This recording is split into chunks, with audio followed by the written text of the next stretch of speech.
Shri Mataji. In this episode of Nirmal Gyan program series of the online seminar and workshop, we welcome all the Sahayogis. Today we would be covering a very important session, a very important topic of discretion. If you look at every lecture of Shri Mataji, in some form or the other, she always explains this important aspect of discretion. There is no lecture where she doesn't touch upon this point, explaining to us the extremities of every aspect. And that is discretion. So in this session today, we will cover about the Hamsa Chakra, its location and the importance of the quality of discretion, where she calls it Neera, Sheera, Viveka, Buddhi. The second is we will cover how do we apply the discretion on the Ida and Pingala, and we understand the different filters which are there for decision making. Third, we will understand the discretion which is to be there at every chakra, from Muladhara to Sahasrara. And we will cover also how do we improve the discretion. One is physically and mentally. What is it that we should do from our side to improve the discretion? And finally, we will end up with the question as to what is the aim of having discretion? What is the objective of discretion? So these are the 5 aspects we will cover, and then of course we will do a small meditation and pray to Shri Mataji for her to establish this discretion within us. So come, let us pray to the great goddess, Sakshat Shri Hamsa Swamini, Sakshat Shri Adishakti Mataji, Nirmala Devi, to help us conduct this program and explain to us this very subtle and very difficult topic of discretion. Shri Mataji, you are the only one who can explain these wonderful aspects of Sahaja. We are just your humble facilitators. Our work is only to put it in a sequence, but it is only you who can explain it. And Shri Mataji, please explain it the way that you would want us to understand. So come, let us now all raise our Kundalini and put Bandhan.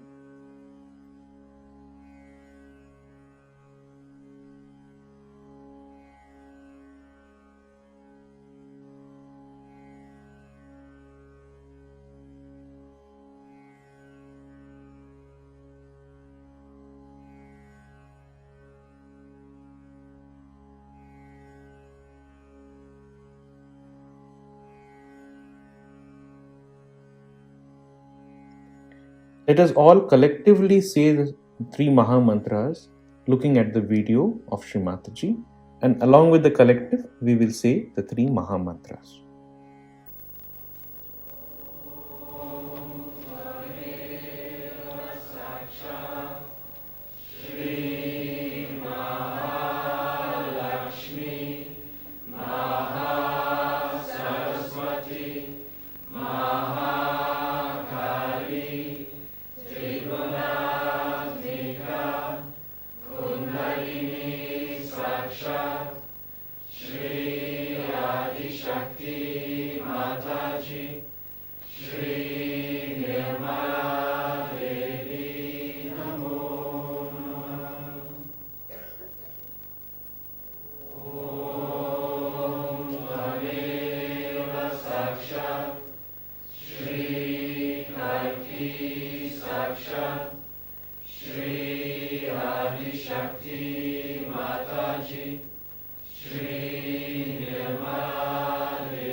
Swamini moksha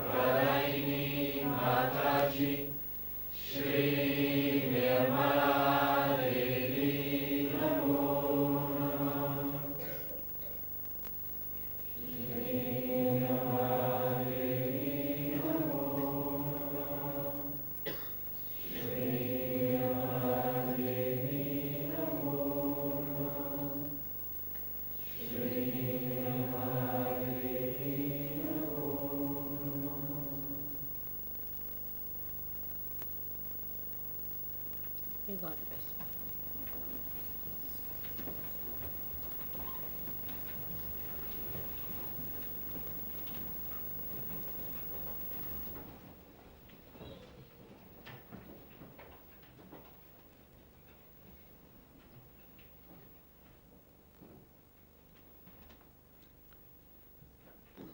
May God bless you all. May God bless you all. May God bless you all.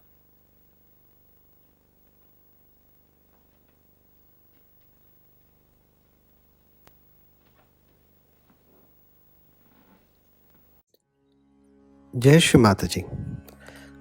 First, let us understand from this speech of Shri Mataji, where is the Hamsa Chakra? Where is it placed?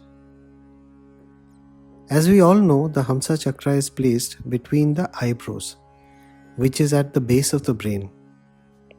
It is a part of the Vishuddhi Chakra. However, this is not in the path of the Kundalini. So when the Kundalini rises, it does not touch or affect this chakra. It is kept outside the path of the Kundalini as it rises to the Sahasrara. There are some strands of the Ida and Pingla which come out of the Vishuddhi and cross at this point of the Hamsa. And that is where the Hamsa is placed. Then a few more strands of the Ida and Pingla come out of the Vishuddhi again, crosses above the Hamsa and then is placed over the ego and superego. As they are placed over the ego and superego, they are able to control the ego or superego. Shri Mataji, in the first video of Hamsa Chakra Puja 1991, New York, shows beautifully with her hands the crossing of these nerves, forming the Hamsa Chakra and the covering of ego and superego. We will see that when we watch the video. So now comes the question, what does the Hamsa Chakra do? It gives us discretion. But what is discretion? What discretion does is that it tells us what is the limit of our movement at every part of our decision making. It tells us what is good and what is bad, and it helps us take only the good part and leaves out the bad. This aspect is beautifully explained by Shri Mataji, explaining through a shloka about Hamsa, the swan, which she gave in the Hamsa Swamini Puja in 1988 in Germany. The shlok goes as follows. Hamsa Shweta Baka Shweta Kaha Bheda Hamsa Bakayo Neera Sheera Vivekatu Hamsa Hamsa Baka Baka. This means the crane and the swan both are white. But what differentiates the two?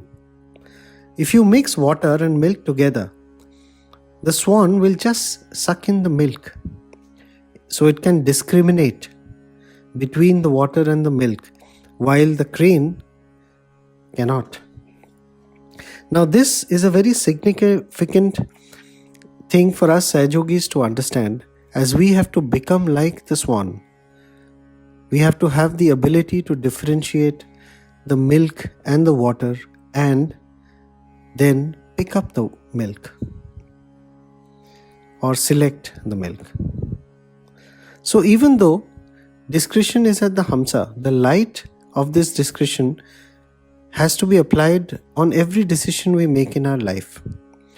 At every Nadi, every chakra, we have to apply this wonderful Neera Sheera Viveka Buddhi to take decisions on how not to go into extreme and into balance.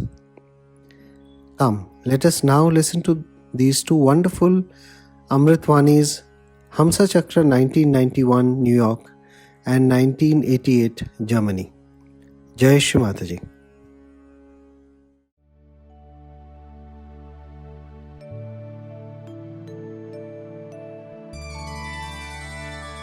Today we are going to know about the Hamsa Chakra. That is the area of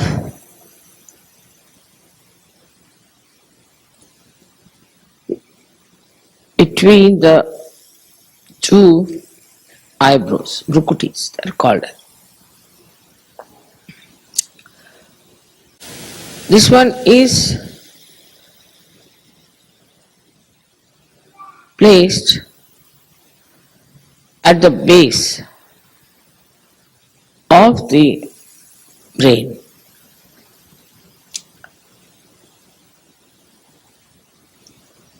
Which is called as murdha. And this part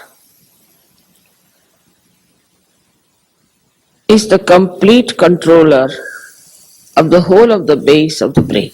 Again I say base of the brain. And that is a part of the Vishuddhi still.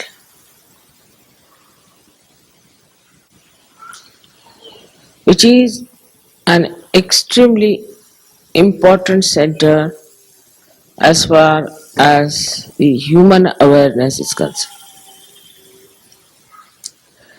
Because these two Nadis, Ida and Pingala, before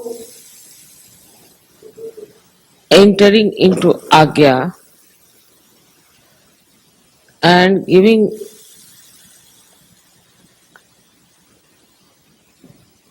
crossing each other, part of them crosses over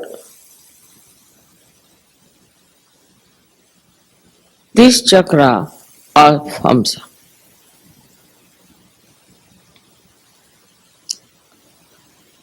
So when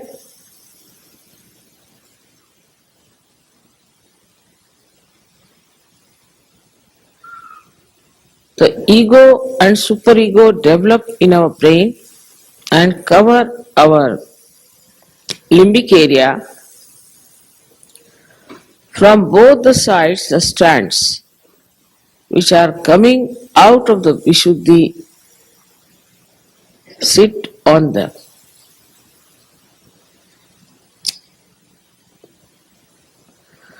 So they also control these two institutions from outside. For example, it crosses like this, goes up like that from Hamsa, and then some strands. Then the others go up again and cross like this and form ego and superego.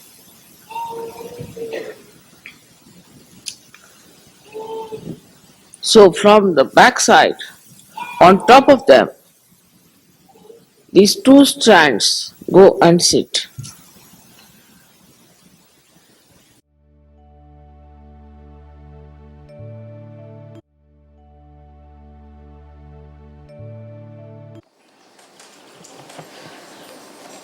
Today we have decided to have a Hamsa Puja in Germany.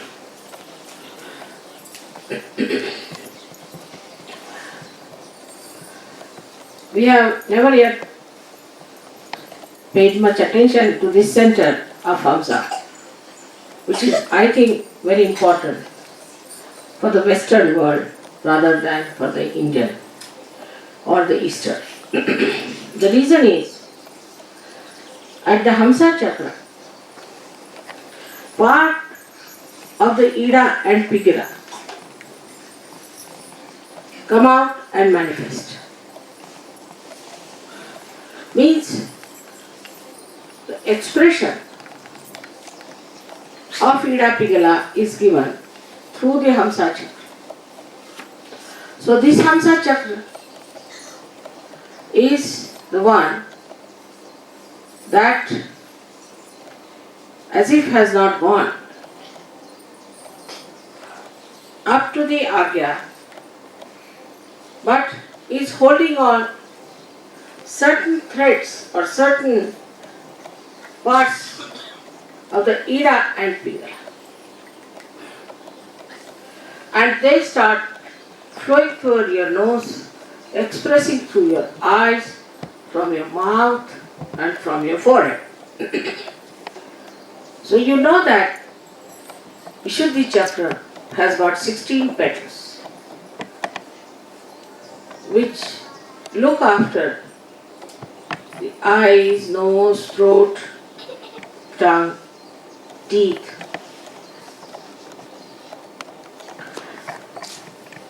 But the expression part of it comes through the Hamsa Chakra of all these. So, it's a very, very important thing in a Western mind to understand Hamsa Chakra. There's a beautiful couplet about this in Sanskrit. Hansa Shvetaha Pakaha Shvetaha Ko Vedo Hansa Vakayo Neera Sheera Viveketu Hansa Pakaha Pakaha. Meaning the crane and the swan, both are white. And what makes the difference between the two? If you mix the water and the milk together, the Hansa will just suck in the milk. So it can discriminate between the water and the milk. Why? The Baka means the crane cannot. It's a very significant thing for Sahaja Yogis to understand.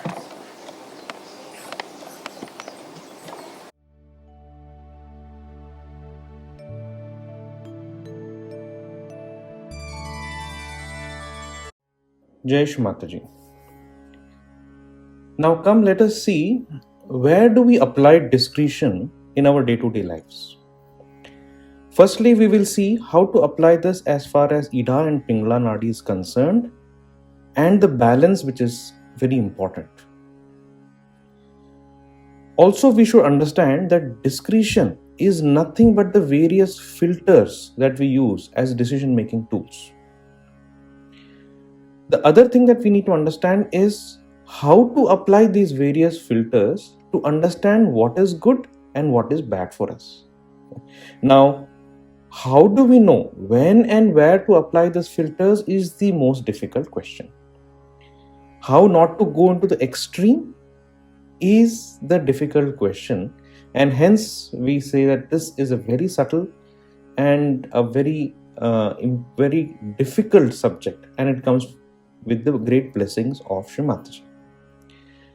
In the speech of Shri Hamsa Swamini Puja 1988, Shri Mataji explains this in about the two extremities of Ida and Pingala Nadi.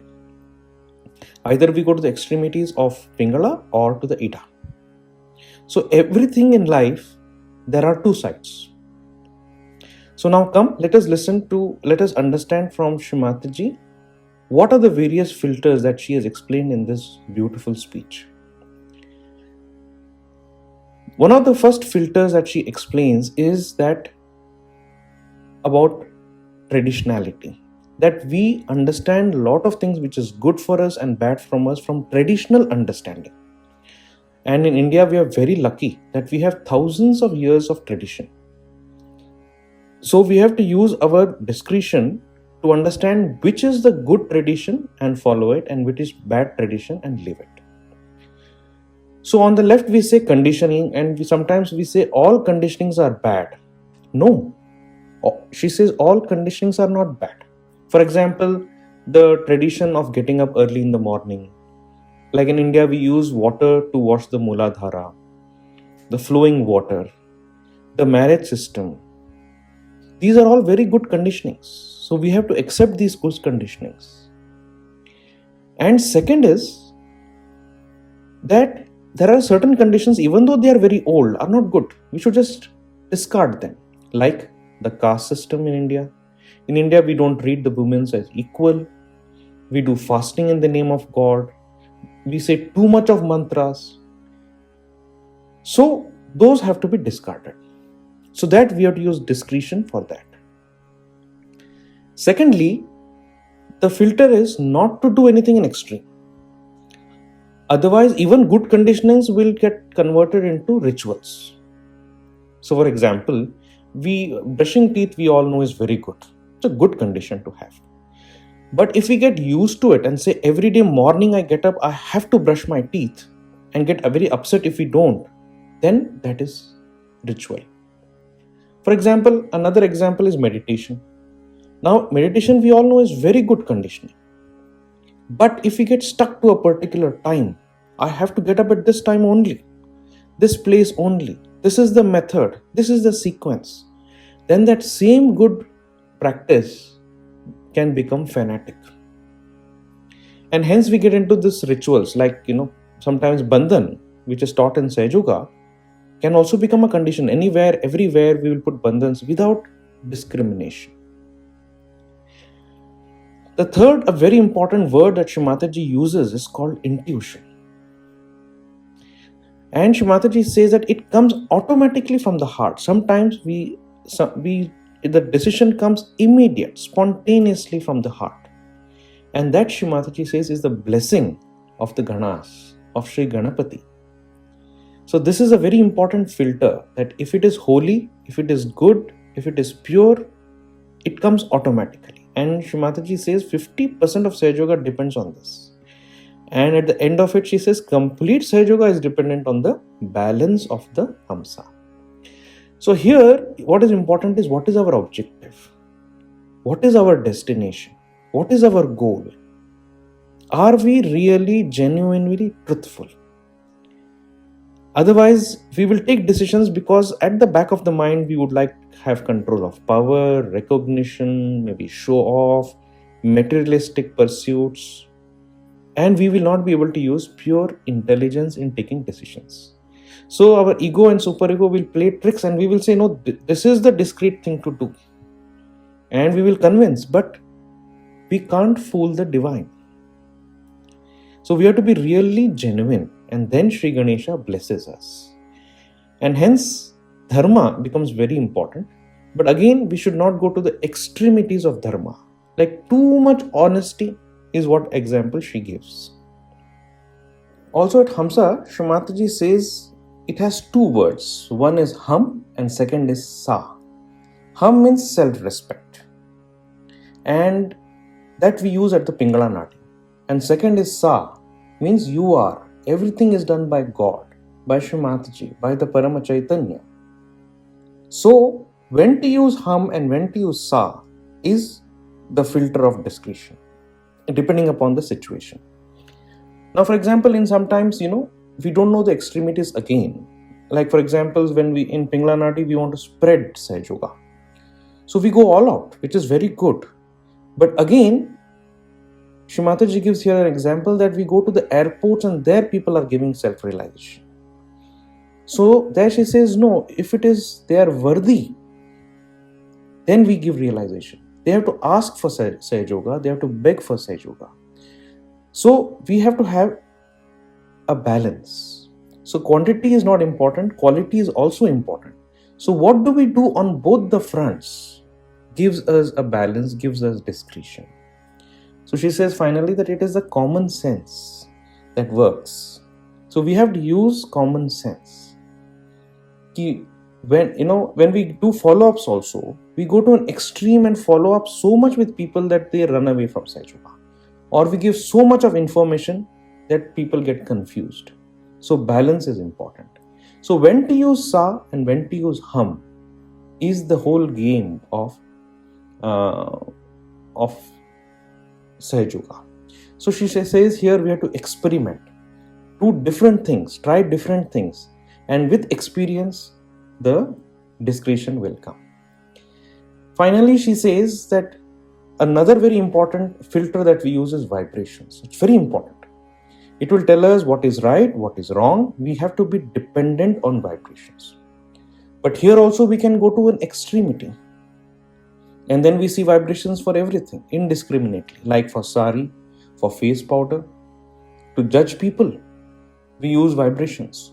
And then we find everybody is catching, but actually we are the ones who are catching.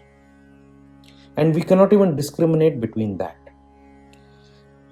But on the other hand, we will feel guilty that my this is catching, that is catching. So we have to be careful not to go to the two extremities, even while checking vibrations. Ultimately, Shri Mataji explains a very beautiful aspect here, where she says the Hamsa, when it is gliding through the lake, it does not, no water sticks to it. It is just not attached. This is the hum part of it. And then whenever it wants, it dives inside. Whenever it wants, it comes out. So this is the beautiful balance of Hamsa. So come now, let us listen to this wonderful Amritvani of Hamsa Swamini Puja, 1988, Germany.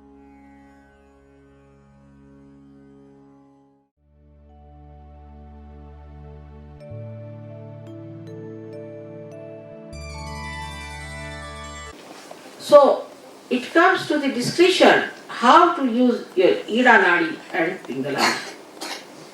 And discretion to understand what is good and what is bad. Now let us see the Ida Nadi.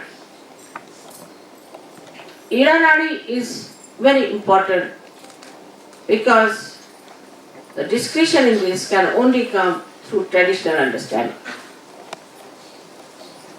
Ida Nadi starts from the Ganesha's point, Muladhara. So first we miss the biggest support, the biggest help, the biggest nourishment of holiness and auspiciousness at Muladhara, if we have no discretion. We always take to thing which is detrimental to our growth and also which may destroy us, not only us but the whole country. We like people who are destructive when there is no discretion. Discretion means that you must choose the things which are good for, which are benevolent to you, which are good for the collective, which are good for your asset. On the contrary, the people who have no discretion fall into the traps of wrong type of people, like say Freud. I mean, to an Indian Freud, nobody can believe that you can go into such a nonsensical idea. But people accepted Freud more than they could accept Christ. Because the discretion was completely missed. If they had that traditional discretion in them, they would have been saved. That traditional discretion is the thing that comes through Ida Nadi. Now that's what the people call it as conditioning. And they say that conditioning is very bad. And people should not take to conditioning. And one should be free from conditioning, which is absolutely a wrong idea. In that also there has to be discretion. What conditioning is good and what is not good has to be taken. Now, because there is no discretion about conditioning also, outright discarding all traditions, all that is coming to us through our experiences of our forefathers, everything is discarded. The history is discarded. And we say, oh no, we are beyond it. We feel free. Like I was surprised yesterday in the plane, somebody told me, I feel very free when I have no clothes upon myself. I mean, if the clothes can imprison you, then what happens to the real prisons? What will they be for you? But that sort of a funny idea comes into the head of people, and they think that we can justify all the stupidity that we follow because we lack discretion. Intelligence cannot give you discretion. It cannot give you discretion as far as the conditioning is concerned. For a Sahaja Yogi, it is important to understand how you develop your discretion.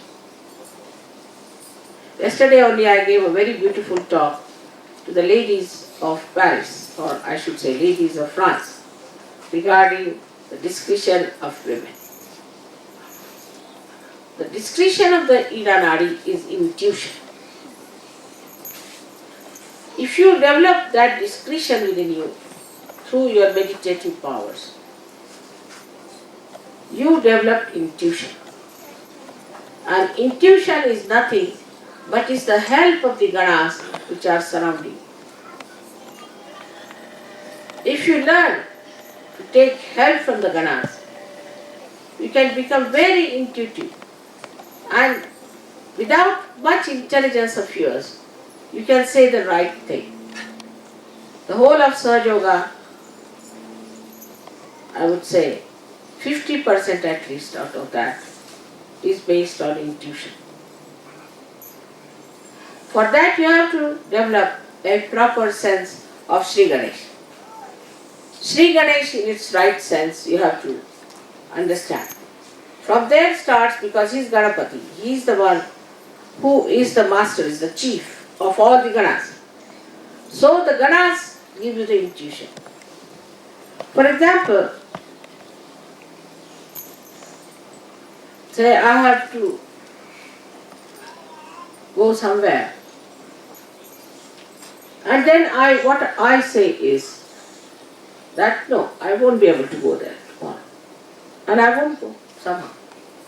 And people think, Mother, how do you know? I know, because the ganas are there, and what they say is the truth. They know all about it. Or anything I say about someone comes to. So they start asking me, how is it, Mother, you have come to know about it? I live on intuition. Like I have to catch a plane, I know by intuition what's going to happen. This part has to develop by worshipping Sri Ganesh. So imagine Sri Ganesha also rules a part of the Hamsa Chakra.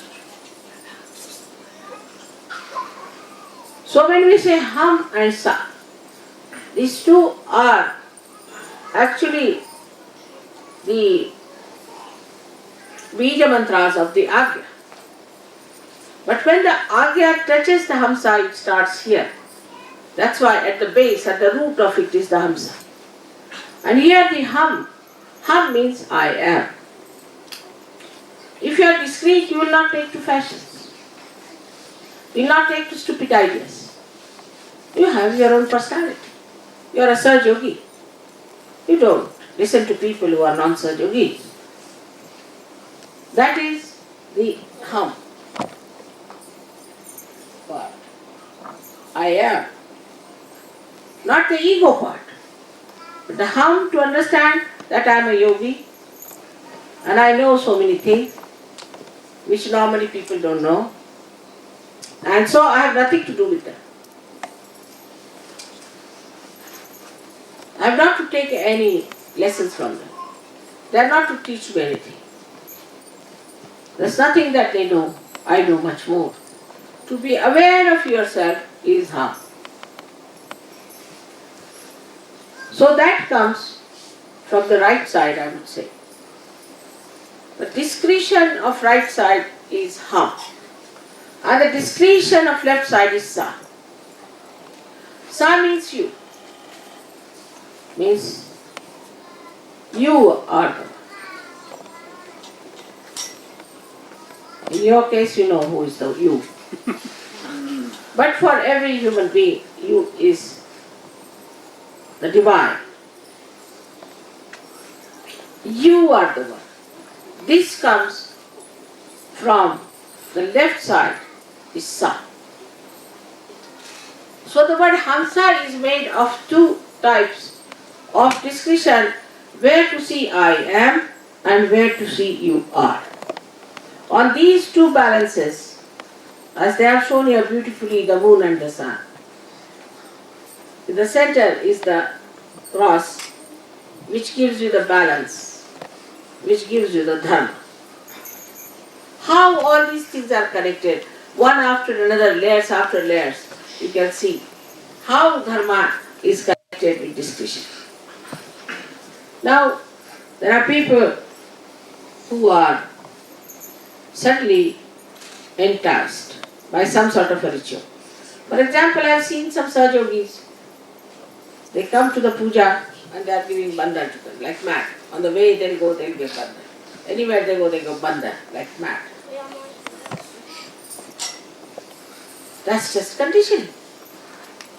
That's not discretion. That's not Sahajog. It is to be seen, is it to be given bandhan or not?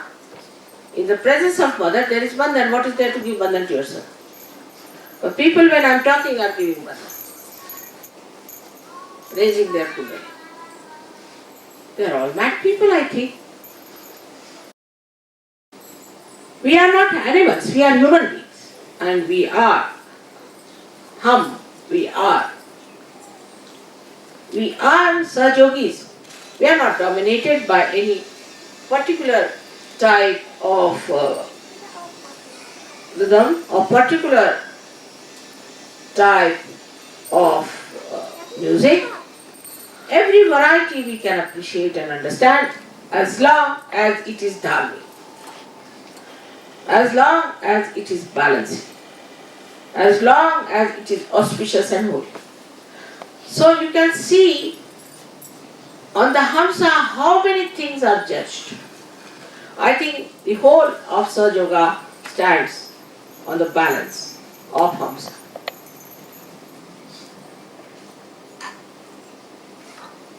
There are people who are very astute, means very honest. But this honesty can go into a ridiculous limit. Or else there are people who are very hardworking. This can also go to the ridiculous limit. So these qualities which are supposed to be good cannot be righteous. The righteousness is discretion.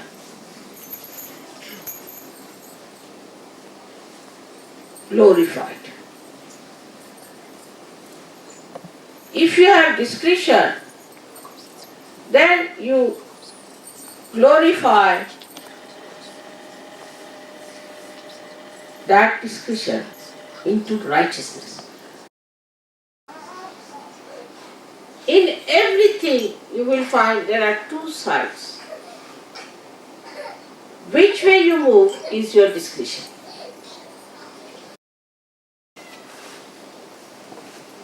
And above all, the vibrations part, which you have to see. If you do something, if vibrations are going down, then of course I am a Sahajogi.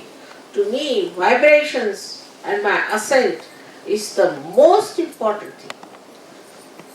So to develop the discretion on the right hand side, you have to know your goal, your destination. You must know on what path you are standing and where you are brought. Where are you today? You are not like other people. If that kind of a discretion you develop within yourself through pure intelligence, for that you need pure intelligence. And pure intelligence in Hamsa is that it glides on the water. It shrugs the water. It doesn't allow anything to overpower. It's in the water, beautifully beautifying the lakes. Also, not allowing the lake to dissolve them or to overpower them or to cover them. This is the part where they are hung. If they want, they can dive down. If they don't want, they will not.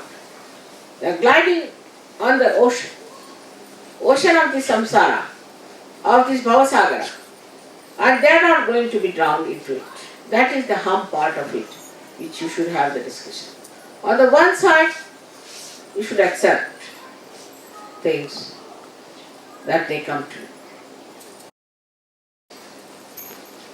Now for a Sahajogi it is important to understand that they have to work out this discretion in a manner that they develop their intuition. I would say the first thought could be the intuition. Could be that this is intuition. Try. Experiment. But going to the extremes of everything is wrong in Sahaja Yoga. You have to do everything in moderation. Like I told them to see everything through vibration. So they will put their hands, I don't know, to everything. Should I buy this sari or not? Even go beyond that. Should I buy this face powder or not? It's so ridiculous. It's so bad that ultimately you find you have become a booth and you are telling everybody that your vibrations are bad because your vibrations are bad. Your attention is bad. Putting your attention to nonsensical thing makes your vibrations absolutely disappear. So, with discretion, you must have common sense, practical sense.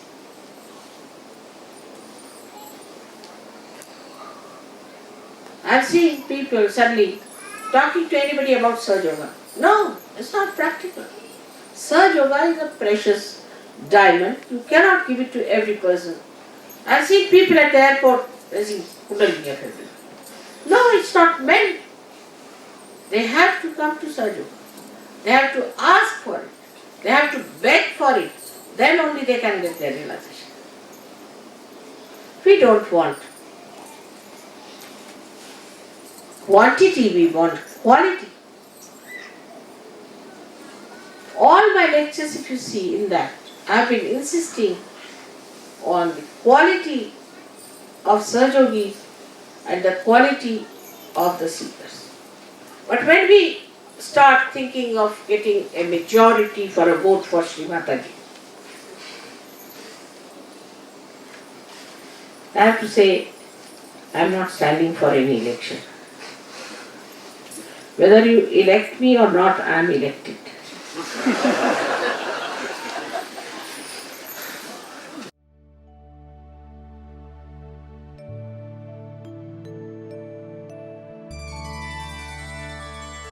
So now we understood the different filters from this beautiful lecture of Amritvani of Hamsa Swamini Sakshat Puja 1988.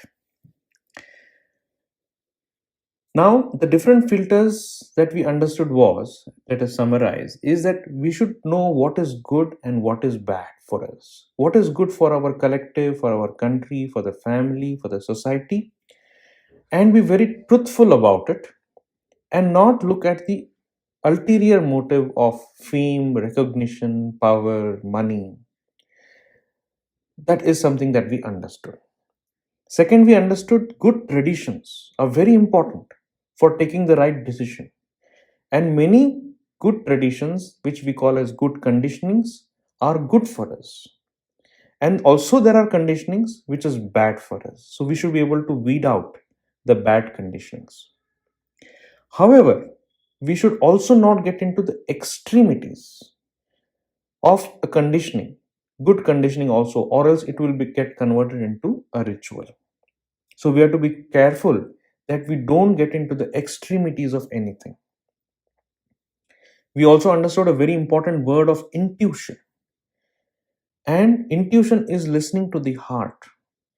We will get responses from within, which is nothing but the blessing of the Ganas, which is nothing but the blessing of Sri Ganapati. So we have to look at our intuition and then experiment. And with experience, we learn, and then we know what is right and what is wrong. Also, we understood the two important words of hum and sa. And we use this filter not to get into the extremities of the pingala. So, depending upon the situation, we need to understand when to apply hum and where to apply sa. And ultimately, we also have to understand that discretion is nothing but common sense. And we apply the filter that is it good for my ascent? Is it dharmic? And that will help us lead us to a right decision. Now, come, let us listen to this wonderful Amritvani of Shri Mataji on Hamsa Chakra, Puja 1991, New York. Now, how to apply these filters on different chakras is what Shri Mataji explains. This, of course, is a very long lecture of 1 hour 40 minutes. But in this wonderful Amritvani, she talks about every chakra and gives various examples. However, we will look at only one example for this workshop or a seminar. So at Muladhara, she explains that it is spontaneous. It is not a mental activity. So spontaneity is a very important aspect of discretion. And we need to apply it at Muladhara. She gives examples of how to apply in Swadhisthana. In creativity also, we have to be spontaneous. Also in an example at Nabi, she talks how the husband-wife relationship has to be spontaneous. So this is very important. At the Bhavasagara, she explains a very important aspect that we have to listen to the Guru. We have to have discretion to obey everything that Shri Mataji says, because not only is she our Guru, but she is Adi Shakti herself. So are we applying whatever she is explaining to us in our lives? That itself is discretion. At the heart chakra, she gives a very subtle example, a very subtle point. And she explains about how we get attached. And that attachment sometimes changes our judgment. She gives an example at a puja in Pune where she told the children not to come because it would be very late, but because the children still came for the puja, and because the puja went on to was very late, they reached their places where they were staying at 2 o'clock in the night. So some of the fathers who were staying with Shri Mataji at her house next day morning complained, as if complaining that against the organizers, that their heart was catching because the children reached at 2 o'clock. So Shri Mataji explains that why was the heart catching? It was because of their attachment. And hence, many a times, what happens is that we feel our ego and superego thinks something, and then we feel that catch. Like there is somebody is conducting, then the agnya is catching. If somebody is talking, then we think his agnya is catching, and it is because of our perception that the vibrations may give us a completely wrong picture. So we should have a discretion. What is right? What is wrong? Finally, in another lecture of Hamsa Swamini Puja 1988 Germany, she explains the beautiful discretion of the Lord of the discretion at Vishuddhi Chakra, which is Sri Krishna.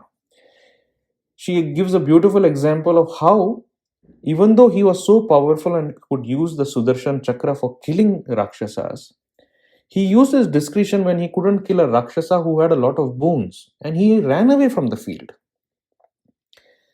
So, when to use a Sudarshan Chakra and when to run away, when to use a Sudarshan Chakra to kill enemies and when to become the charioteer of Arjuna is the beautiful saga of Sri Krishna's discretion. Also, she explains about the discretion of Lord Jesus, where at Agnya, at the cross, he says, "Oh God, forgive all those who are doing this because they don't know what they're doing." And the same Lord Jesus takes a hunter and hits the people who are selling goods outside the temples for making money. So she explains that these two beautiful, between these two beautiful chakras of Vishuddhi and Agnya lies the Hamsa chakra. So come, let us now listen to these two wonderful Amritwanis where she gives various examples of how to use discretion at every chakra.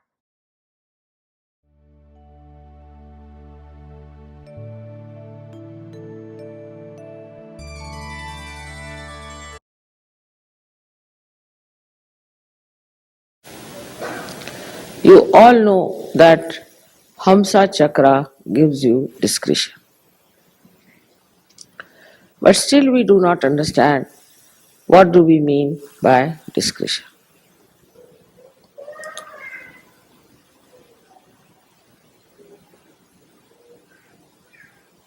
The first and the foremost important center within us is the Muladhara Chakra.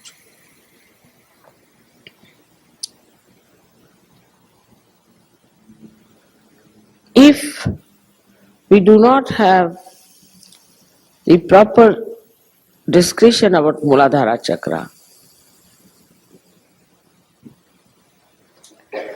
we get into wilderness, I should say, or we open the doors of hell for ourselves.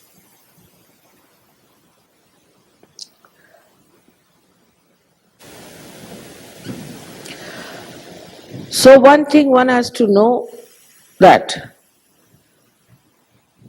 Muladhara Chakra cannot be controlled by our mental activity.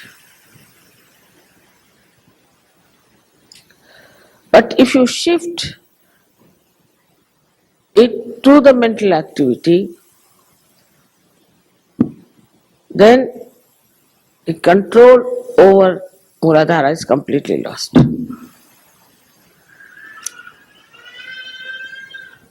Apart from whatever has happened in the West, Muladhara Chakra is all gone into the mental activity of human beings. It is so much discussed, talked, it is so much described, written down, so much read, so much put into our heads that it has become a mental activity. So Muladhara doesn't act spontaneously as it has to act. That's why there are problems that people cannot produce children.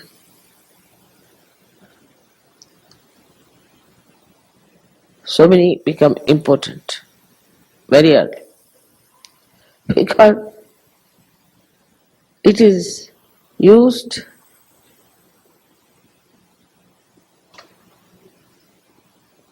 not by the power of desire but by mental activity. Shift. Now you see the light here. It's burning there because there is oil and there is a wick. It is burning. But instead of this oil, you put just water. Will it burn? It won't. Because water is not going to nourish this light. So the more mental activity you have, your Muladhara gets spoiled and it becomes uncontrollable. But if it is left to your desire, so it becomes spontaneous.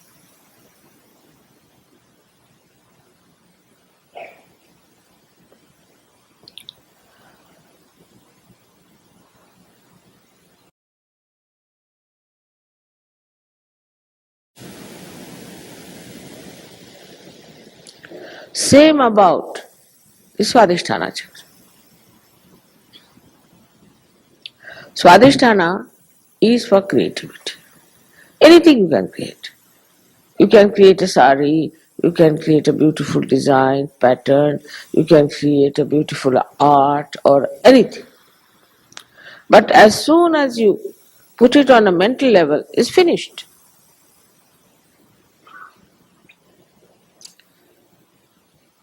Also in the West, too much discussion is about the art.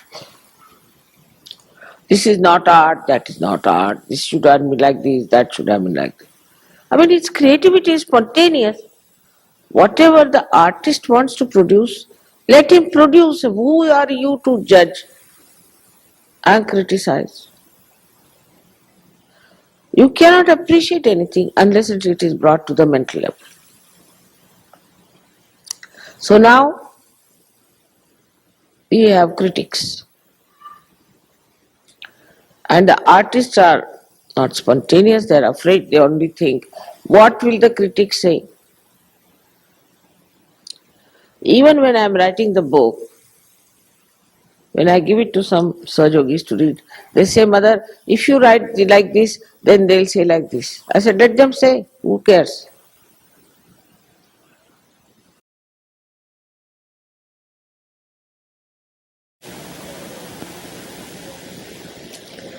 Now this Greek tragedy of romanticism, then the romance of Romeo and Juliet, all is imaginary, is all mental.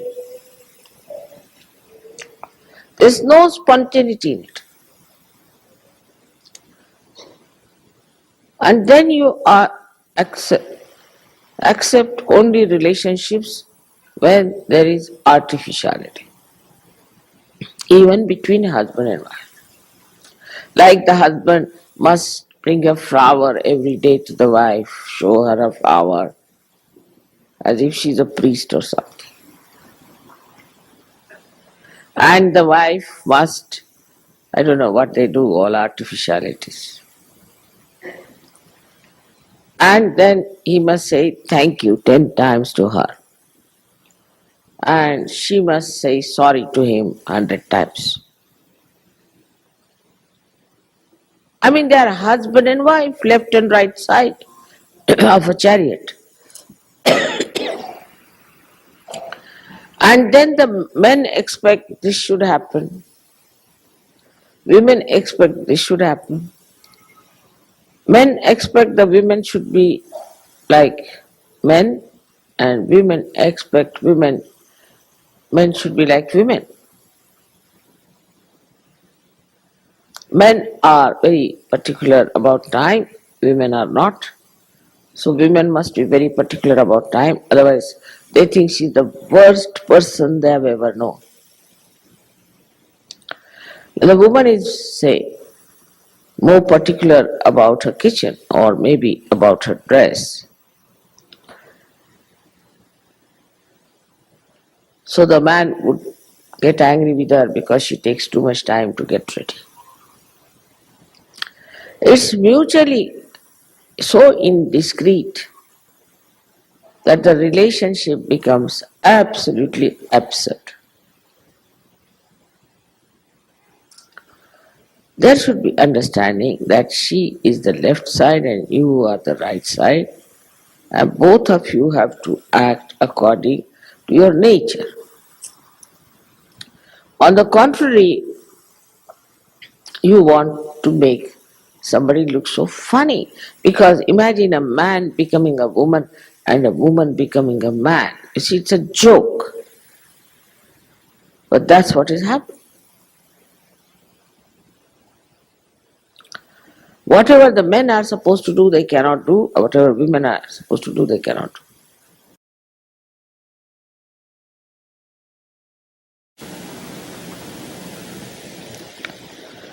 But the most indiscreet thing about Navi is that you don't listen to your Guru. 100 times you tell something to Sahajogis, but still they will not listen to me. Still they will do as the fashion tells them or the norms that they have.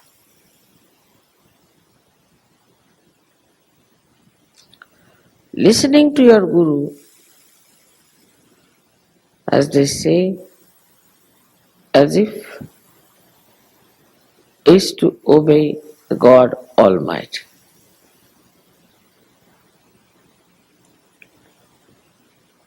whatever is said is to be accepted as a great blessing, as a great correction, and is to be followed, not to be just left out as it is.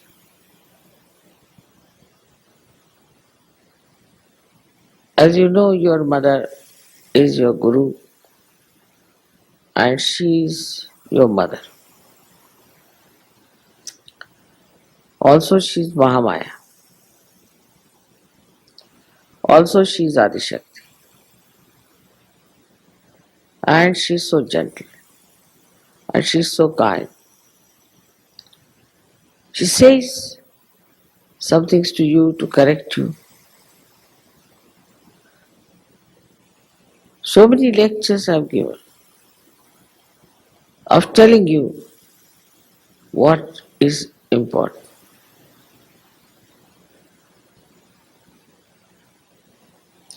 But you should open your heart and surrender it fully to your Guru, then only you will mature, otherwise there is no way out. I'm sorry to say. So there has to be the self-disciplination, as you can so call it, on the Hamsa Chakra, which is the one which knows what is right, what is wrong, through which we work it out. Whatever is the right, that's all we do. Otherwise we don't do whatever is wrong.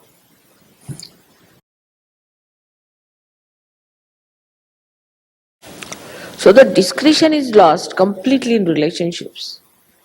Whether it is sex, whether it is creativity, whether it is family, anything.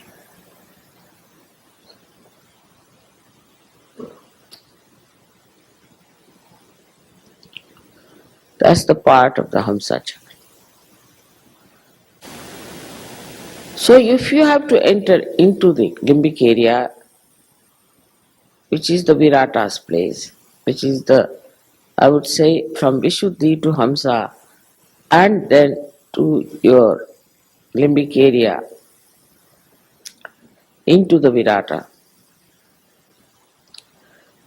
then your interest must expand. So the other discretion should be that, am I only thinking of my child? Am I only thinking of my wife? Am I only thinking about them? Or I am worried about other children also. I am thinking about other children.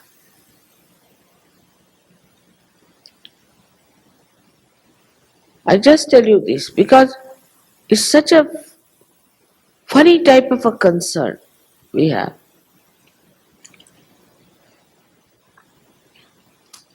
And you destroy your children also by this kind of indiscreet concern. Like we had a school in India, and the children who stayed in Pune. I had my puja. I told them don't bring children because I knew these children are Western children. Not easy, they can't bear anything. But the children insisted and the teachers had to bring them.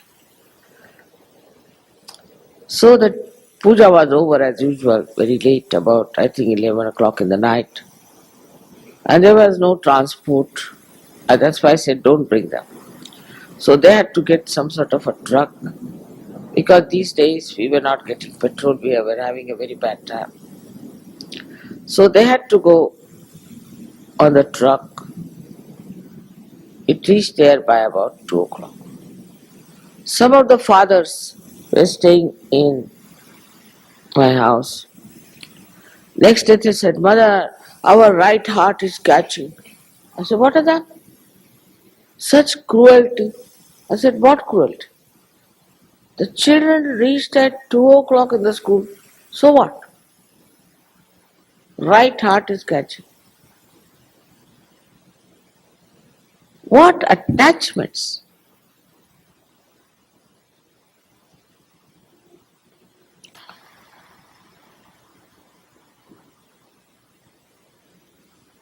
Your children, if they reach at 2 o'clock, what does it matter? Why are you so much concerned about it? They are realized souls. There is God who is looking after them. Why are you so much worried about them? Leave them alone.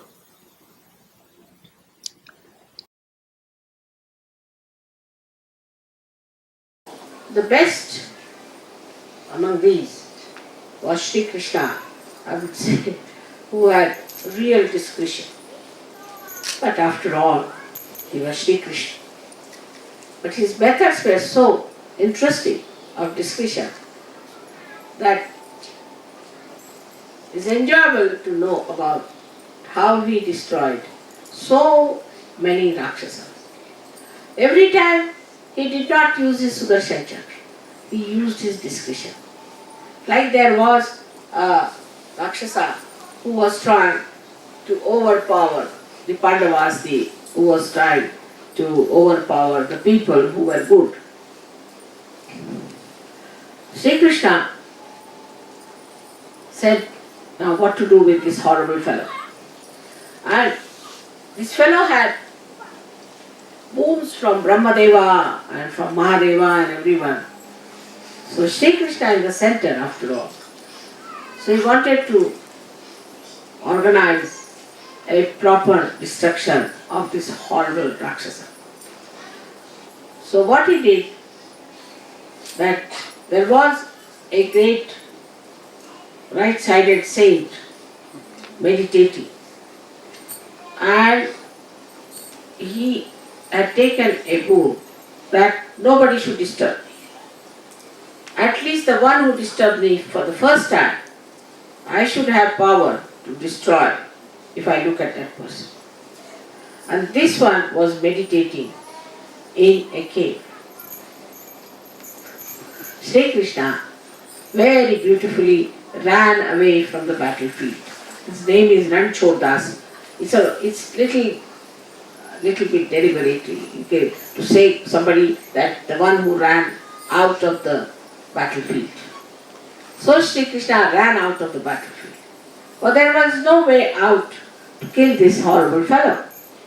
And he went and he was covering himself with a shawl. He went into that cave and covered that saint with his shawl. After Sri Krishna was running this horrible Rakshasa to kill him, Sri Krishna went and hid himself. When this Rakshasa came near the cave, he saw the shawl covering this saint. He said, "Oh, so now you are tired and sleeping here, running away from the field. Get up now." As soon as he said this saint got up and looked at him, and he was completely burnt.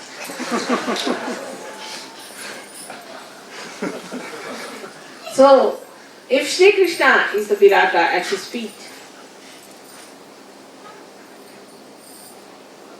or if Sri Krishna is Vithala on his head, in between the two resides Hamsa. The discretion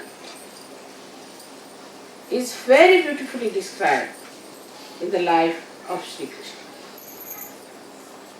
We can call him that he had a naughty way of using his discretion. He has done so many things like that. But they create a drama. They create his Leela. Because he was Leela, that's why he could use his discretion to create a drama of play. So on one side, we have the help of Sri Krishna to give us the discretion. And on the other side, we have Christ. In between is placed is Hamsa. So we have two great incarnations within us who are the embodiment of discretion. So one side is Sri Krishna, who is one who looks after the conditioning side of it. And the other side is Christ, who starts looking after the ego side. The one who says on the cross, "Oh God, forgive them because they do not know. Oh Father, forgive them for they do not know what they are doing," is the same one who takes a hunter in his hand and hits people, starts beating them because they are making money in the name of God. See the discretion. That's Jesus. Same Sri Krishna, who with his Sudarshan Chakra can kill thousands and thousands of Rakshasas, becomes the driver of Arjuna. The contrast of their behavior is the beautiful saga of their discretion.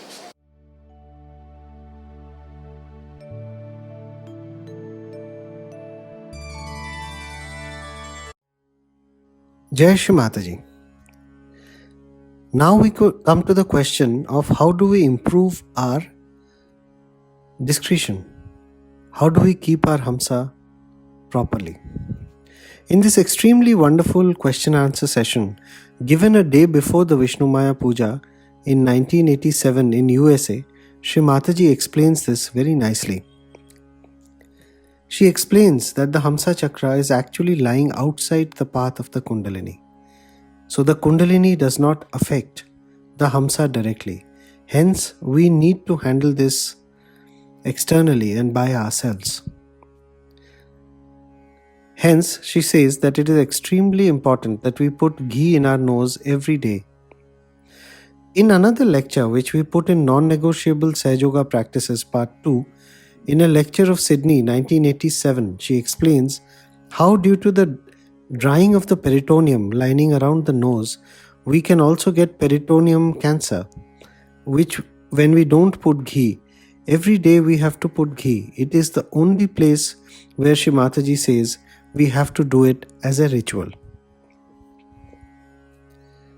Even here in this lecture, she insists on putting ghee, oil on the head and ears, as we have to handle this chakra externally.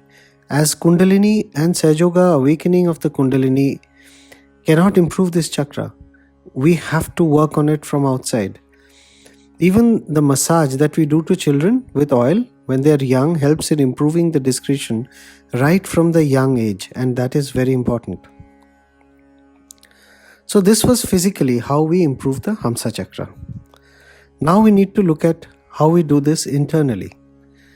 Secondly, even though the discretion is generated here at the Hamsa, its effect is felt across every Nadi and Chakra, as we saw in the previous two videos. It has to be applied everywhere, just like attention, which we understood in the previous session of the NGP on attention. Just like the attention which is generated in the liver and the right Swadhisthana, here also discretion is a blessing of the Hamsa, but acts everywhere. Shri Mataji gives the example of a candle which is kept outside, but its light can fall inside also. In the same way, discretion has to be used to guide the attention also. Like if our attention goes on something, then we need to use the discretion. What is the limit? So let's take an example that we are spreading Sahaj Yoga. Then we need to know what is the limit. We need to have the discretion. What to say, when to say, how much to say to different people, and not get into extremities. Secondly, very importantly, Shri Mataji says, even though the Kundalini lies outside the path of the Hamsa, it still does affect the Hamsa. For example, it shows that we have ego and that we have conditionings. Then we have to see why we have ego. What is it that I am doing wrong? Is this my conditioning? Is it good for my ascent? Am I getting too attached? We have to reason it out within ourselves, and when we do, and we understand what the problem is, the Hamsa automatically gets cleared and discretion improves. Hence, here Shri Mataji explains a very important point, that we as Sahajogis sometimes feel that we will automatically be blessed with discretion by doing meditation and doing Sahajoga and Kundalini awakening. No, this does not happen. The Kundalini awakening does not automatically clear the Hamsa Chakra. We have to deliberately see and build up discretion as we grow in Sahajoga. We have to practice, reason, experiment, learn from Shri Mataji some of the good conditionings, learn from our traditions that are great conditionings, pass these traditions down to our future generations, and apply this discretion as a filter to protect us, help us take decisions, and then only our discretion improves. Then intuitively we understand what is right and what is wrong.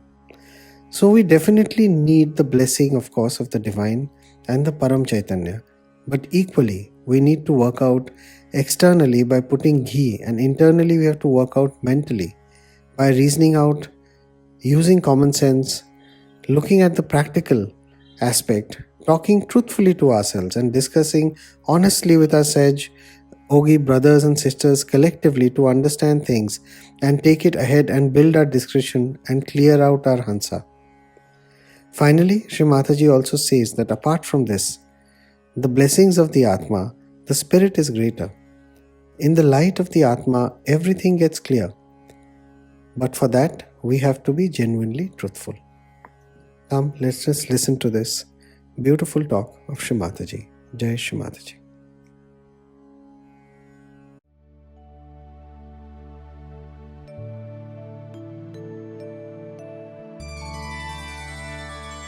Now, how can we improve our Hamsa?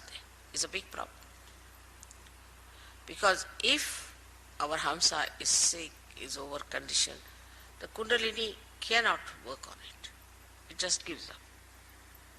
Now, so for Hamsa we use all these physical things. Like I said, put the ghee in the nose. Keep it in a way that it is nourished properly. Because Kundalini, if it tries to, too much will have problem.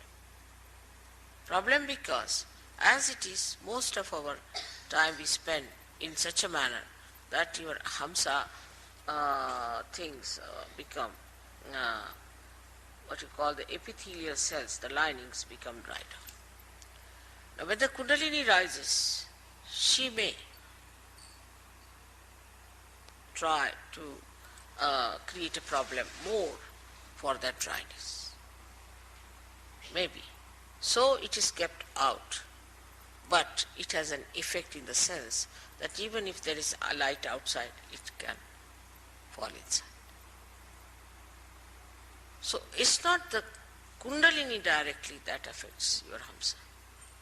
It is like when the Kundalini awakens, you yourself see now that a person is, whether he is fair complexioned or dark complexioned, he is a human being, you reason it out and Hamsa clears out. Then you see yourself that, oh, I am very egoistical. You start seeing yourself through your Agya. Start seeing that I am so conditioned. So you reason it out. And that's how you correct your conditionings. This is what is Hamsa Chakra. So Hamsa Chakra cannot be done if just you are a realized soul, but is an effect, is the symptom of your Kundalini awakening. Some people think that you develop discretion just as the Kundalini rises. Is a wrong idea. No. That has to be deliberately seen, that you build up that discretion within yourself. But once it is built, for example, my discretion is absolute. I just know what it is. See, my conditioning here is absolute. Is one with the Kundalini, one with reality. But for human beings, it has to be reflected by understanding. Like a child, he touches something hot and it is hot. Now this is hot because it's heated up. So you see a person is catching on the right heart. Right, he's catching on the right heart means he has got a right heart and he is suffering from such and such thing. You have to see it yourself. Now, if you tell the person, are you suffering from, say, asthma? He said, yes. How do you know? I know it because I have learnt it through my finger, which was burning. That's why I know it is. But, thank God, there's a filter. If somebody has a disease, you don't get it because you can filter it. But Hamsa Chakra could be affected by badhas. That's one problem. If some badha passes through the nose, you might. Some viruses pass through the nose, you might. Affected means it can get sick. But one must understand the discrimination between the two. Say there's a virus infection outside. It can pass into your Hamsa Chakra and can give you a problem of sinus, this, that, physical. But you won't become like a person who has given you virus infection.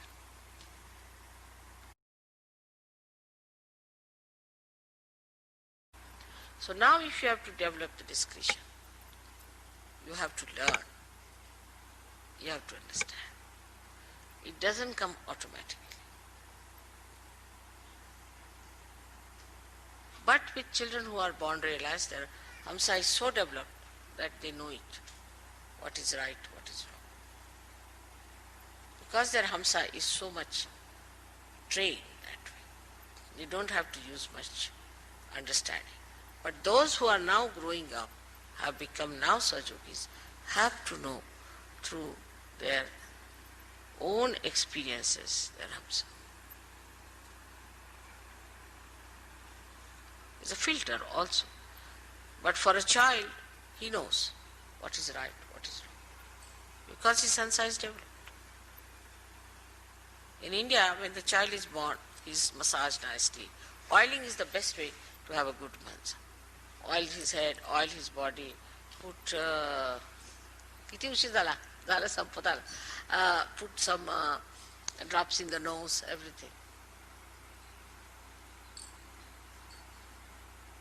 They try in the ear, in the nose, and that's how they build up.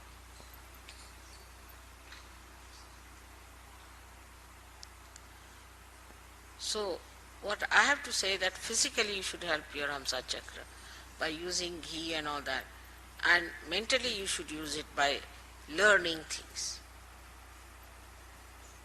in experience, what to do, how to do it, how to work it out, how to establish. Basa.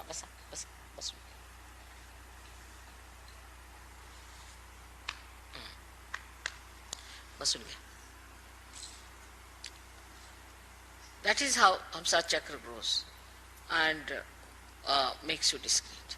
That's why a tradition is very important. Tradition gives you the growth of the Hamsa Chakra. And then you go on discarding whatever is wrong out of that tradition. Then again you keep whatever is good. You give it to your children, to your children, to your children. So the discretion comes to a person who is traditionally built up better than a person who has no traditions. So what you call as the traditional habits of person gives you this Hamsa. And these habits are built better and better with trial and error methods. And that's how you develop it. Now for people who are Sajogis, it's much easier to imbibe them. Because if you see something, yes, that's wrong, it should not be finished. But you should be so clear-cut about it and should determine. It works out. Your answer will be all right. But you tell them 10 times, still they'll do the same thing. then that means that Hamsa is not willing to accept.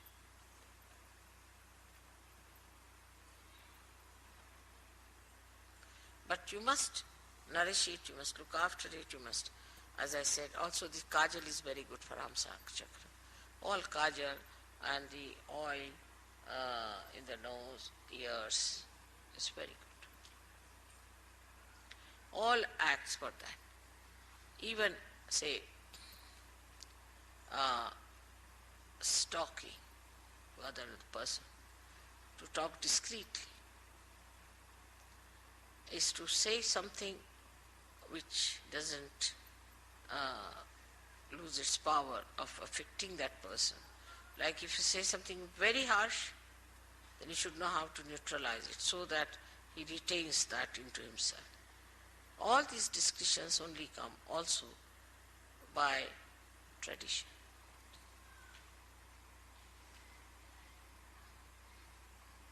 When you find something that is futile, in a collective way, in a tradition, drops out.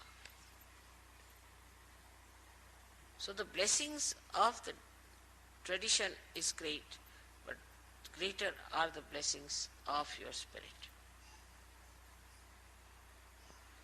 And the blessings of the spirit are such that through your vibrations, immediately you know this is wrong.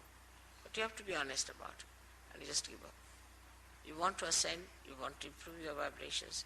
So for that, whatever is needed, you will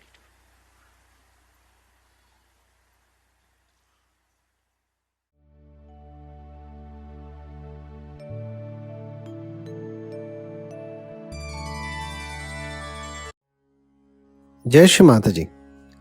So finally, we come to the point that why do we need discretion?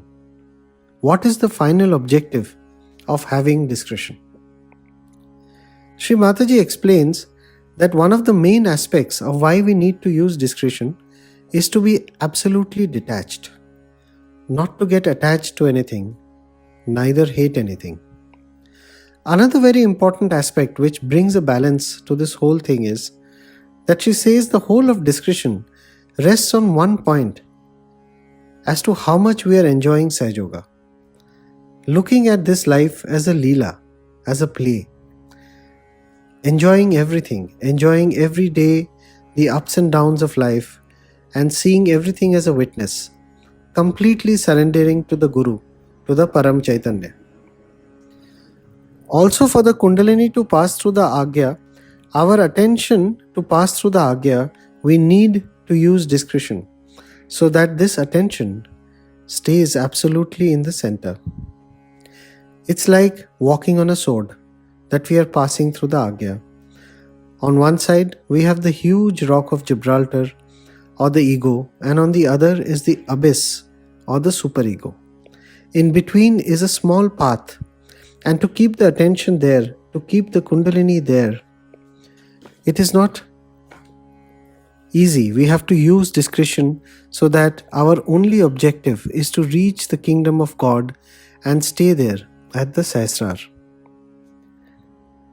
When we apply this most important filter in every moment of our life, where is my attention? Use discretion as a filter to see if it is going to extremities at each chakra, each nadi. At each step in life, we will reach the Sahasrar. This happens slowly and steadily.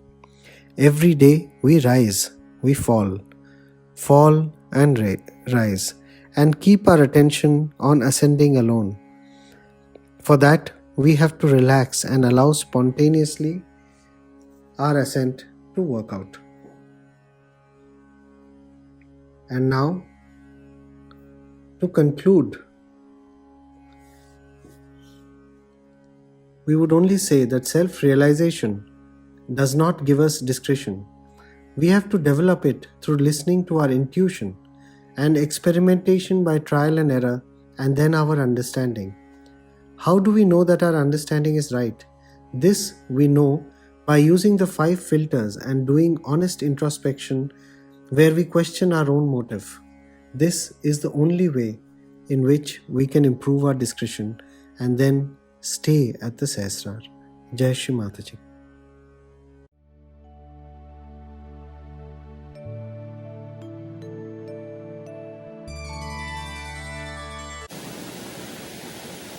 All this comes to you when you allow your Kundalini to be up there. So you are absolutely detached, you are connected with the mains like this one, and the whole work is done by the mains. You don't have to do it. So when you are detached of doing anything, of appreciating anything, or debasing anything, or judging anything, when you are not at all doing all this nonsense, that means you are absolutely detached in the real sense of the word. So this works up to the Agya Chakra. We can say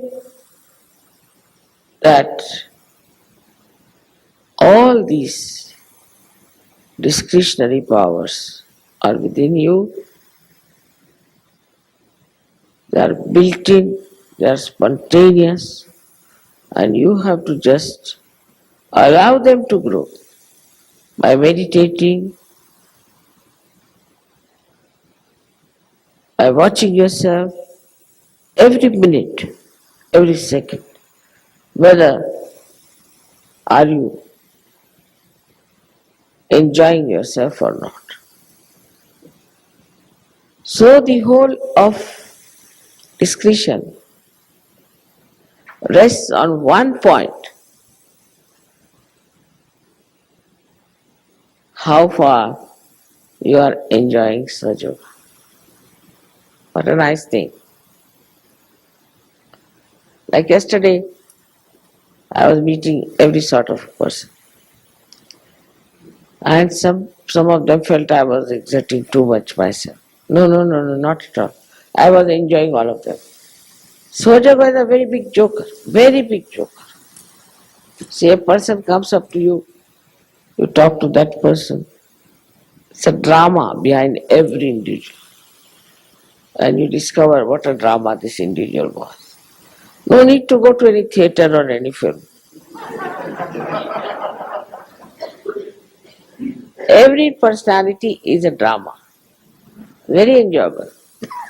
If you just want to see the drama, and if you just know that, oh, you have to watch the drama, you have to see it.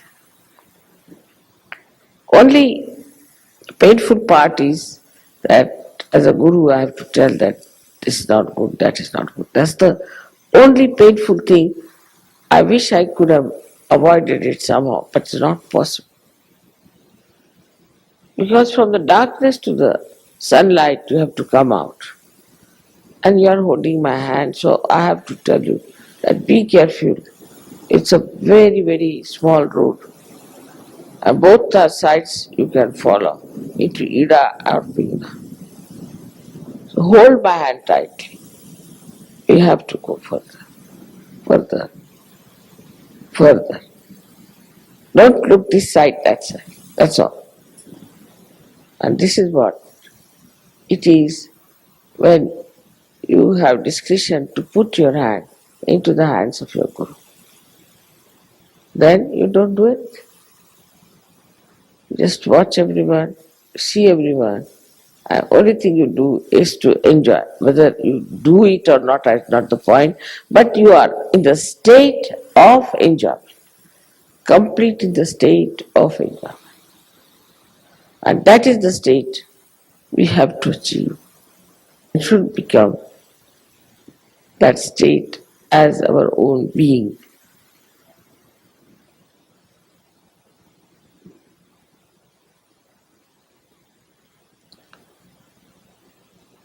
Up to some Hamsa Chakra, you have come. And the Kundalini is now ready to open. Very much better, because she knows that you are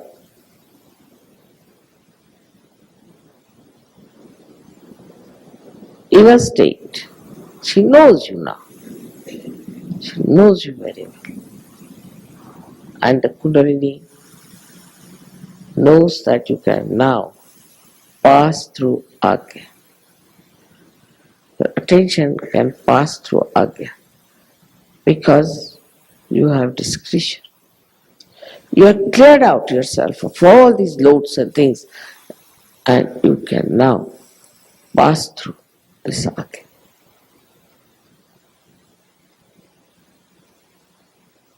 So before realization, those people who have had discretion are the best people to rise.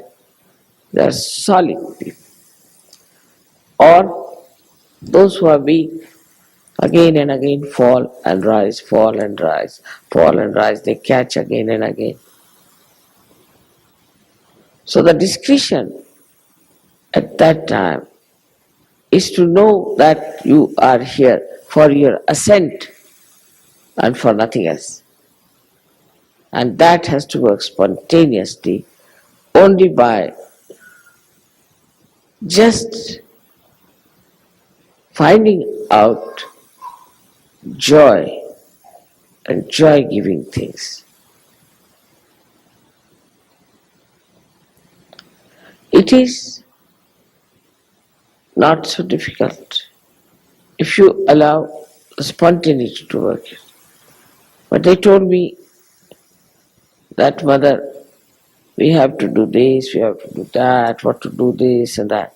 Just leave it at that point. Just leave it and everything will work out. You are not doing anything. You are not really doing anything. It's this all-pervading power which is so efficient, is doing everything for you.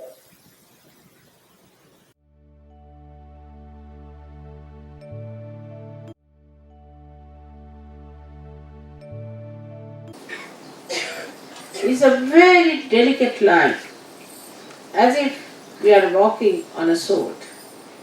It's a very, very delicate line of discretion. But once you know, as a state within yourself, you are discreet. You cannot be indiscreet even if you want to.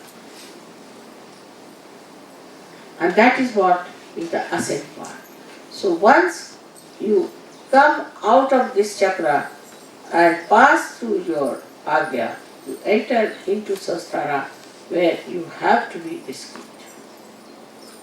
Whatever then comes out from there blessed, whatever expression comes out blessed from the Sastara is all discreet and beautiful. Some people have a habit of dominating me also.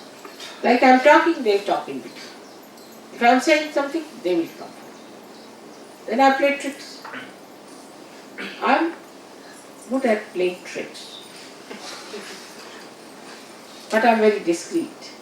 It's alright. My discretion plays the tricks. Because if I am direct, you won't like it. So better be discreet and play tricks. In everything that we do, discretion expresses itself. And if you are a solid Sahajogi or a Sahajogini, your discretion is evident and everybody sees it and knows it that it is there. So for all of you, it is important to develop your discretion today and to ask me to recite your Hamsa Chakra so that you are all the time stationed in the power of discretion. With discretion we have evolved to human state. And to go further, we have to develop our innate discretion, which I think is the essence of all the religion, of all the adventures we have had, of all the lives which we have known, is the discretion around which everything moves. May God bless you.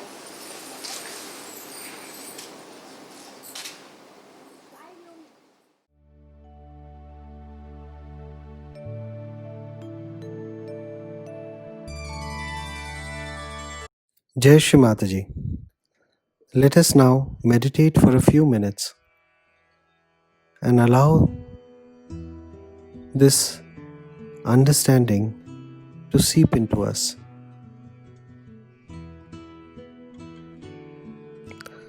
Let us sit relaxed. Keep both hands towards Shri Mataji. Face her photograph. Bow our head slightly and sit in a very humble manner in front of her.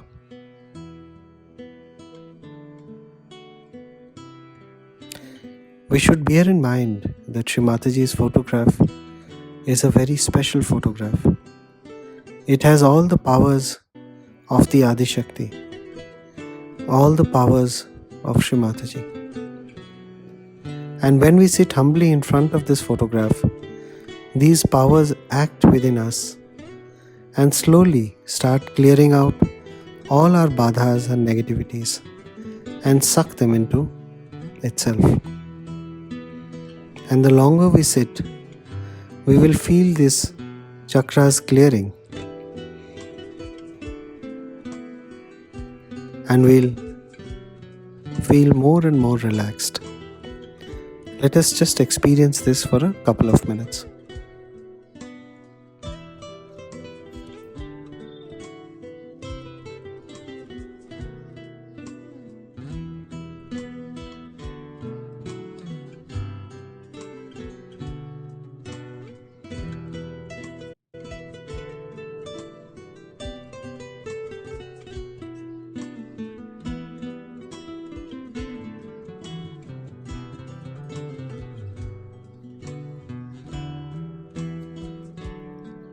Let us now make a prayer to Shri Mataji.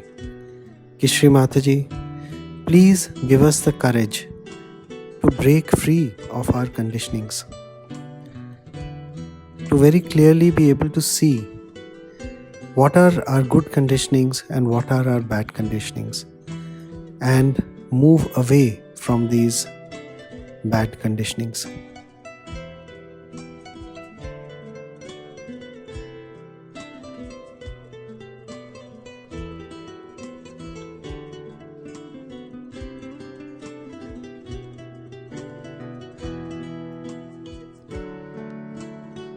Let us make one more prayer. Shri Mataji, please give us the courage to experiment and through trial and error build our understanding of doing new things and understand and reason out within ourselves what is right and what is wrong. And we pray to you to give us the wisdom and show us in the light how this works out within us.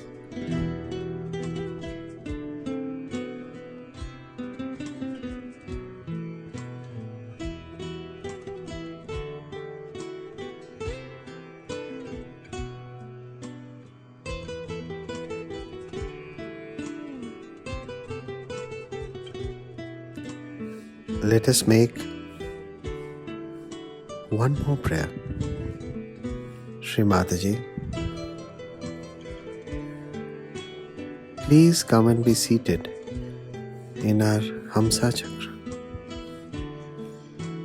so that we become stationed in the power of discretion.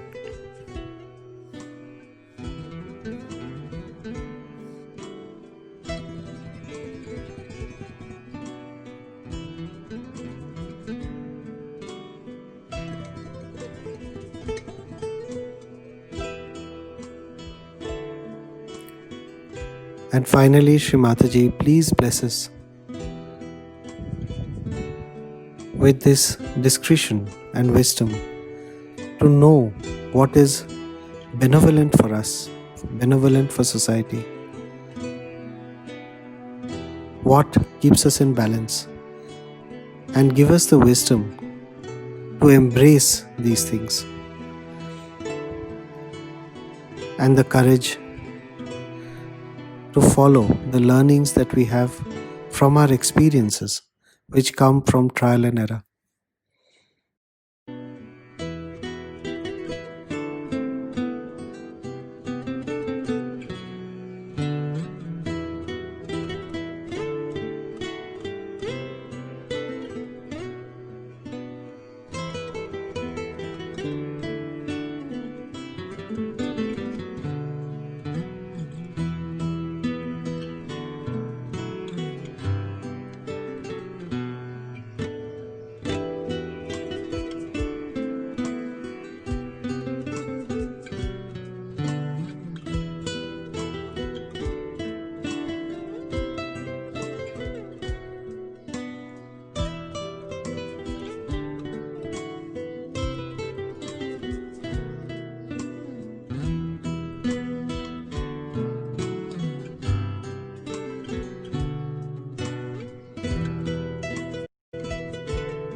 Shri Mataji, we thank you from the bottom of our hearts. Jai Shri Mataji.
May God bless you.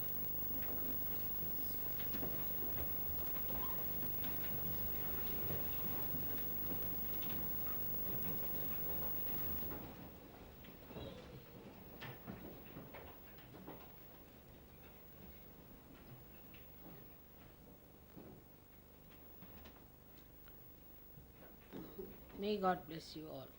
May God bless you all. May God bless you all.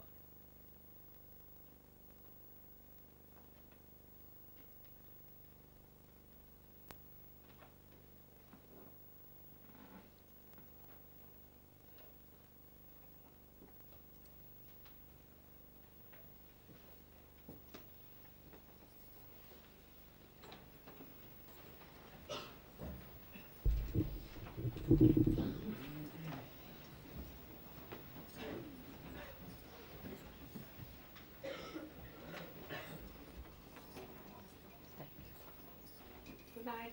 Good night. Good night. Good night. Good night. Jai Shri Mataji. Let us all now raise Kundalini and put Bandhan.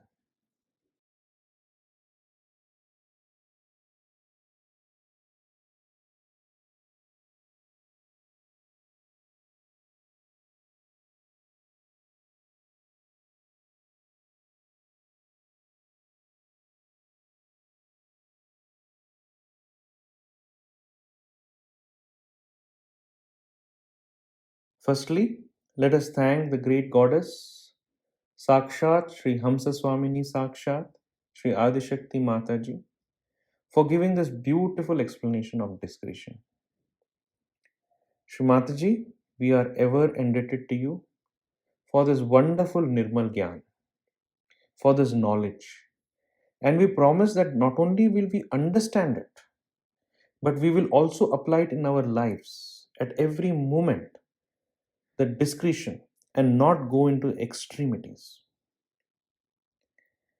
So come, now let us summarize what we understood today. We first understood that Hamsa Chakra, which is placed between the eyebrows, it's part of the Vishuddhi Chakra and is placed outside the path of the Kundalini awakening. However, as there is a light which is kept outside, a room can throw the light in the room. Similarly, the blessing of the discretion falls on every chakra, every nadi.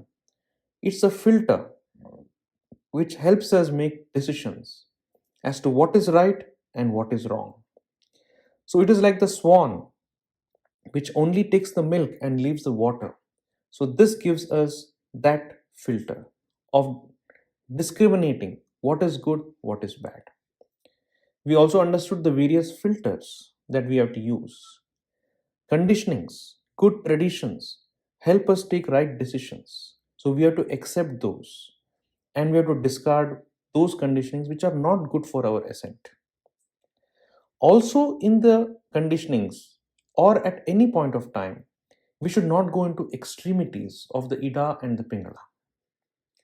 So, this is also a very important filter, else, any good conditionings can become rituals. Also, another important aspect of intuition is what we understood is discretion. It comes from within the heart. It is the help of the ganas from within. And for that, we need to experiment, find out what suits us, and learn from those experiments. And then our discretion grows. We also learned the two words of hum and sa, the self respect and to say when you are the doer. So, when to use hum and when to use sa is the discretion. It is common sense within us. Then we understood at every chakra how to apply discretion and not go to the extremities of anything at every chakra. Also, we understood how to keep the Hamsa clean by external methods of putting ghee in the nose, oiling our hair, oiling the ears, massaging the children from their birth, which will improve the Hamsa. And also, mentally, we need to reason out what is good, what is bad, experiment, try things out, and the Hamsa gets cleared. Finally, we also understood that the objective of discretion is to go to Sahasrara. So there's a very small sword on which we are walking on the Agnya. On one side is the ego, and one side is the Ida fall or the Pingala fall. So we have to go through that narrow path to reach Sushumna. So our attention, to keep our attention from going to the extremities, is where we use discretion. So once again, let us thank Shri Mataji. Shri Mataji, koti pranams. Our heartfelt pranams, our heartfelt thanks at your lotus feet for this wonderful explanation of discretion. Jai Shri Mataji.